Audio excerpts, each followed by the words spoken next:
Hey guys, good morning. Welcome back to the channel. Today we have the BMW iX2 electric on review with us, and this car is familiar yet unfamiliar. Obviously because we have already reviewed the X2, the regular X2, and of course in terms of design, this car isn't too dissimilar to that.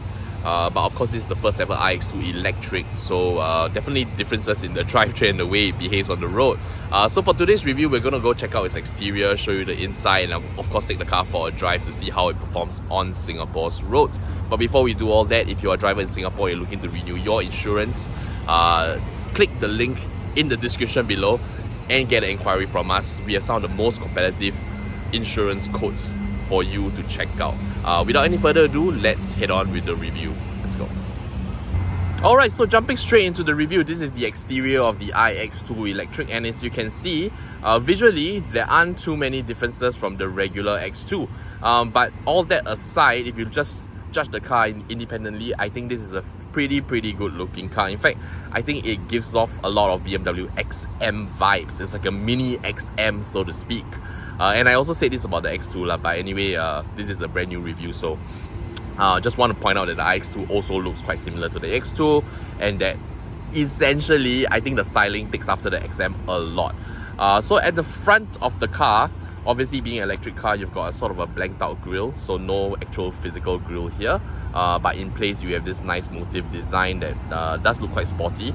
Generally quite a lot angular bits on the car, so the car looks very pointed, very edgy. Generally I would say that this is a good looking car.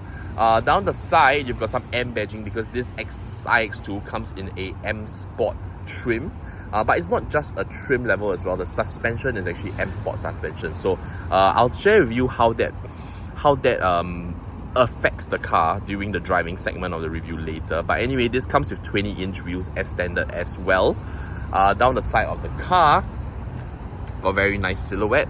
And of course, being the X2, or rather the iX2, you have a sloping roof line that makes up the sportback styling, or the sort of like the coupe SUV styling of this car.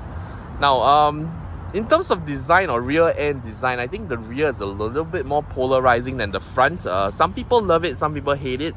I'm a little bit on the fence about this one. I'm still of the opinion that the iX1 or the X1 platform, or the design of the X1, is probably a little bit more acceptable to a wider range of people. But if you want something that is a bit more special, a little bit more edgy, then definitely the X2 and the iX2 is something to consider. In terms of boot space, or the way the boot functions, so this is sort of like a lift back. It has a lift back mechanism rather than a standard a tailgate from the iX1. Doesn't really make a difference in terms of loading, just looks a bit better in terms of the styling. And as you can see, comfortably fits a golf bag inside the boot as well, and I think that's to be expected because obviously BMW is a brand that's very huge on golf, so golf bags in the car, probably something that would matter to a lot of its consumers. So the boot space in general is not huge, but obviously BMW have very cleverly done with a sort of a cutout at the side, on both sides actually, that will allow you to accommodate a golf bag.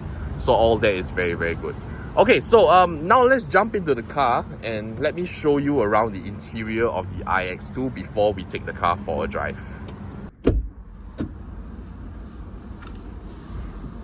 Okay, so welcome to the cabin of the iX2. Not much surprises here if you're familiar with the BMW styling, because this looks identical to a iX1. So in the iX1 or in the iX2 platform, this is the interior that you will get. And just some little things to point out. Generally, it's got a very modern design. It's got nice use of materials. The cabin does feel quite luxurious, especially because of this very thick steering wheel. So right off the bat, you get in the car, you touch the steering wheel, you get a very premium feel to the car. Around the rest of the cabin, some quirky bits in the sense where you don't get two aircon vents in the middle, you get just one big one. However, the second vent has actually been moved over to the passenger side. So essentially, this is your driver's aircon or aircon vent, which you're supposed to point to yourself, and then of course this one's to the driver as well. Passenger already has 2 aircon vents over there. And then of course there's this floating center console, which we have seen since as far back as the Active Tourer, probably the latest Active Tourer. So not much surprises here. Inside this center console, you get your drive selector, volume selector, and you got some shortcuts to some menu buttons as well. Start stop button is here as well. Hazard lights are here as well. Ooh, what's this? Ooh, nice, nifty. Okay, in any case, aside from this floating center console, which houses a rather shallow center bin, there is actually storage space underneath the center console, the floating center console. So you do have some space to chuck away some of your little knickknacks that maybe you won't touch so often. Down by the front here, you've got 2 USB ports, 2 cup holders, and there is a wireless charging pad in the front as well. Although from experience, the charging pad does seem to work quite slowly, in the sense where it charges your phone quite slowly. So I'm not really sure how useful that's going to be in the long run. Might just be better off plugging your phone via the USB cable. I think that might offer you a little bit better charging speed. Up front, infotainment unit wise, this car has the new signature integrated curved display from BMW, and this houses the infotainment unit on the left and of course your digital driver's display on the right. And I'm actually more fond of this integrated display than the ones you get on some higher end models like the i4 and i5, because this one doesn't have a pointed edge, which I just kind of feel looks a lot better, looks more integrated with the car.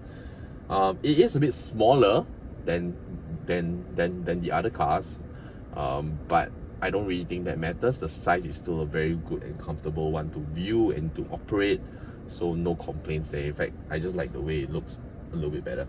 If you're very particular about the way things are laid out, I would say that the curved display does kind of feel like it's angled to the left a little bit more than it is, so much so that the digital driver's display doesn't exactly feel like it's in the center. So if I kind of stare at it straight on, the BMW emblem on the steering wheel does not align with the center of the digital driver's display. Very small issue. I mean, not even an issue for most, but if you are particular about these sort of things, then this is probably something that you want to check out when you go and test drive the car. Aside from that, it's fairly simple. There aren't too many additional buttons because most of the buttons are already embedded in the infotainment unit. So in the infotainment unit, obviously you got your climate control, which I think we're all quite familiar with, and then of course you have your menu buttons, which give you access to a wider range of menus. But as I have tried, I don't find that there are any no heated, no ventilated seats at the moment. Very straightforward car in a sense. You should be able to get ambient lighting adjustment, interior lighting. Let me just check it out, because my daughter was actually asking me the other day, whether or not she'll get purple on the car. So let me just check, man. Oh yeah, so yeah, sure, you can get purple in the car. Okay. Yep. So that's that for the front of the car. In fact, oh actually, you know what? This interior looks a bit unique in the sense. Okay, so I haven't seen this seat color before in a BMW. This is fairly new for me. So there's this white grey seat with orange stitching. I'm not sure if this is an additional option or whether it comes standard in the M Sport package that already comes with the car, but I think it does add a layer of prestige to the car, something different as compared to your standard black or brown seats. But if you were to ask me if I were to choose a in-car interior color for myself, I'll probably just go with brown. I think that looks good as well. But if you're into something a little bit more edgy, then something like that might be interesting for you. Something two-tone. It's giving off some like Volkswagen-esque vibes, with the with cars like the T-Cross and some of the more lively-looking cars. But if you're a simple person like myself, then standard brown interior should work quite nicely for you as well. Okay, so let's jump into the back of the car. Check out how the car is like in terms of the rear passenger seating, because after all, this is a sportback or a coupe style SUV, so to speak. And the question that we always have with coupe style SUVs is whether or not headroom is affected by the sloping roofline. So without any further ado, let's jump into the back. Let's check out the rear seats.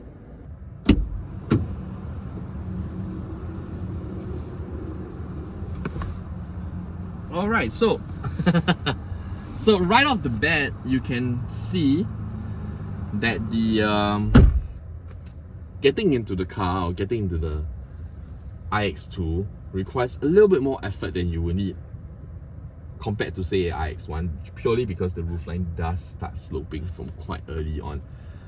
If you're a shorter person, or like most people in Asia, I don't think you're going to have too much of an issue. I'm about 175 meters tall, but I'm one of those weird people that have very short legs and a long torso. So perhaps for me, it feels a little bit harder getting into the car, but most people should not have an issue. That being said, it is pretty obvious that there is a difference.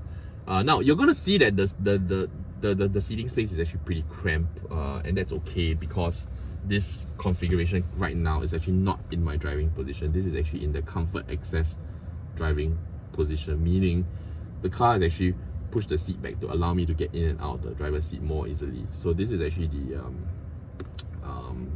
the setting where it was left at the time when I was getting out of the car, so therefore it's pushed back a little bit. But that being said, even in its pushback setting, perhaps it is a little bit more cramped. I'm not so sure. It does feel like it pushes the seat back a little bit further back than what's normal. And I imagine if I was getting out of the car and I had a rather tall passenger behind me, then this seat would essentially sort of move back into his or her legs, which could be a little bit uncomfortable. But aside from that, if this seat were 3 inches forward, which it normally would be if I was driving, then you would have a decent amount of leg room here. In terms of the seat bench, it feels a bit shallower. I can't remember if the iX1 was like that, to be honest, but it does feel like this seat is a little bit shallow, which means under thigh support can be a bit limited. So longer journeys could feel a little bit more tiring. And I would also say that headroom is probably not the best in this car. So generally speaking, I think if you have a priority of carrying rear passengers in comfort, I think iX1 would probably be better. And throughout this review, you're going to hear me compare the iX2 and the iX1 a lot. It's not because I think one is better than the other. It's just because at this current juncture, when you talk about luxury compact SUVs, electric SUVs, I don't really think you have that many options in the market. In fact, I think the iX2 and the iX1 probably offer some of the most complete and well-rounded packages you have to purchase. So most of the other options are either a little bit outdated, or they are not at the same premium segment. They probably offer you a little bit more space for the same amount of money, sometimes even more power. But as a complete package, I think the iX1 and iX2 have done an extremely good job in sort of anchoring down this price point between $250,000 to $290,000 in Singapore. So honestly, if you're already comfortable spending an amount on a car within this price bracket, I think these two options should be the first two that you look at, and just as well because you probably find them in the same showroom. Yeah, they already offer such good options in terms of the overall styling, the overall performance, and the overall package. And yeah, so which is why you're going to hear me compare the iX2 and the iX1 a lot as well. So later on, when we go take the car for a drive, which we're about to do in a moment, we will also be comparing the iX2 and the iX1 because they essentially have different suspension setups, and I'm going to share with you how differently they perform on the road. Let's go.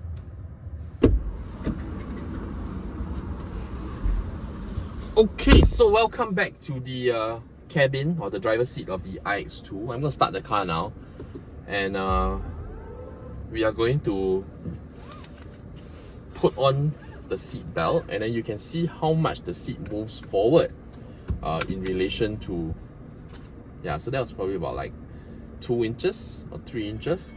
So that's how much additional space the rear passenger is going to get when it is not in comfort access. Alright, so to kick things off, or to kick off the driving segment of the show, the iX2 has a 64.8 kilowatt hour battery, so exactly the same as you get on the iX1.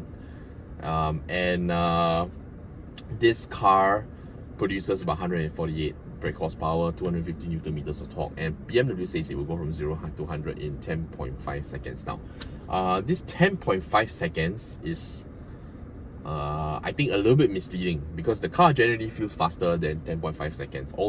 Also because 250 Newton meters of torque is actually a fairly decent amount of torque to have in a Cat A car.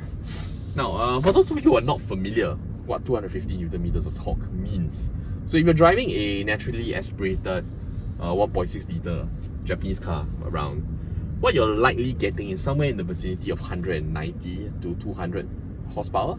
Newton meters of torque, which is not much. So 250 Newton meters is a lot more, or rather it's enough to give you some sort of shove in your driving experience. So I'm going to show that to you right now. So if you're moving off the line, or you're at slower speeds and you step on it, you do get a proper acceleration kind of sensation. And if that isn't really adequate for you, BMW have very kindly incorporated this boost button here.